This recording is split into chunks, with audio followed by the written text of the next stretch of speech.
तो पीटीएम के जो दो लोग वहां पे आए थे वो कौमी तराने पर खड़े नहीं हुए। मुझे ज़ाती तौर पे इस पे अफसोस हुआ।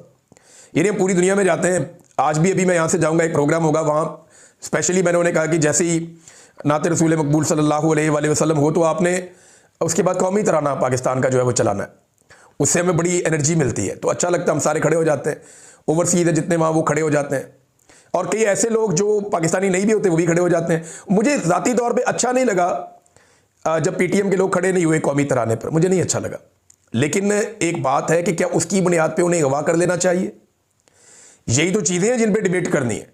वो बोलते हैं हम नहीं खड़े हो रहे, वो बोलते हैं हम नहीं खड़े हुए, हम कहते हैं जी खड़े होना चाहिए ना, हमें रवादारी एक दूसरे की रखनी चाहिए। अफगानिस्तान का कौमी तराना होगा, मैं तब भी खड़ा हो जाऊंगा। यूनाइटेड स्टेट्स का होगा, मैं वहां पे मौजूद होऊंगा, वो सारे लोग एहतरामन खड़े होंगे, मैं भी उनके एहतराम में खड़ा हो जाऊंगा।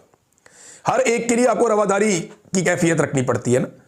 आप जहां मौजूद होते हैं वहां के लोगों की दिलादारी आप नहीं करते। तो पीटीएम के जो वहां पे दो साथी आए उन्होंने नामुनासिब रवैया रखा, लेकिन उसके बाद जब वो वहां से निकले तो उन्हें अगवा कर लिया गया। अब ये इंतहाई बेइज्जती की बात है खैबर पख्तूनख्वा की हुकूमत के लिए भी और खैबर पख्तूनख्वा के सूबे के लिए भी, कि दो लोगों को आपने बुलाया, वो आपकी गारंटी पे आए। यानी जब वो आए जरगे में तो उन लोगों को तो पता है कि उनके साथ पीटीएम के लोगों के साथ हालात बड़े सख्त रहते हैं, इन्हें गिरफ्तार भी कर लिया जाता है, वो बेचारे छुपे रहते हैं, उनके अलग अलग मामलात हैं।